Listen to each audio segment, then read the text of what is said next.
शासनाने निर्बंध केलेले सुगंधित तंबाखू व गुटख्याची अवैध वाहतूक करणारे आरोपीस अटक.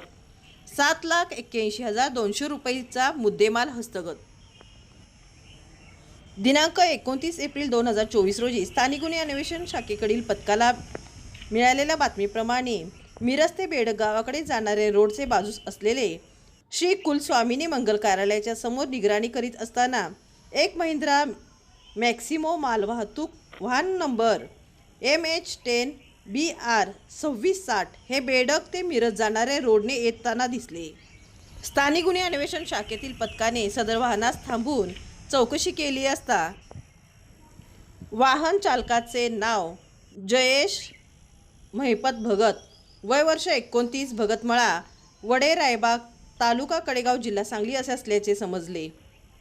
त्याच्यासोबत बसलेल्या दुसऱ्या इसमाचे नाव हेमंत श्रीकांत वरुडे, वय वर्ष 32, राहणार गणपती मंदिरा शेजारी ब्राह्मण गली विटा, तालुका खानापूर, जिल्हा सांगली असे असल्याचे समजले.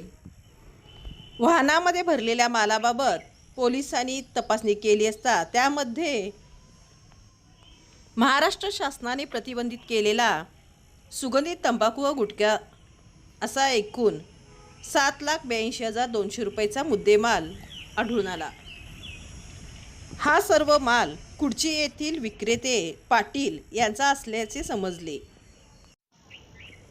सदर ठिकाणी मिळून आलेला मुद्देमाल अन्न व औषध प्रशासन विभाग सांगलीचे अन्न सुरक्षा अधिकारी अनिल पवार यांनी पाहणी केली. सदरचा माल अन्न व सुरक्षा आणि मानके अधिनियम 2006चे कलम 59 प्रमाणे महाराष्ट्र शासनाने प्रतिबंधित केलेला असल्याचे सांगितल्याने लागलीच सहाय्यक पोलीस निरीक्षक सिकंदर वर्धन यांनी गुटख्याचे रासायनिक तपासणीसाठीचे सॅम्पल काढून पंचासमक्ष सदरचा मुद्देमाल जप्त करण्यात आला असून सदर आरोपीवर मिरज ग्रामीण पोलीस ठाणेस गुन्हा दाखल करण्यात आला आहे. पुढील तपास मिरज ग्रामीण पोलीस ठाणे करीत आहेत.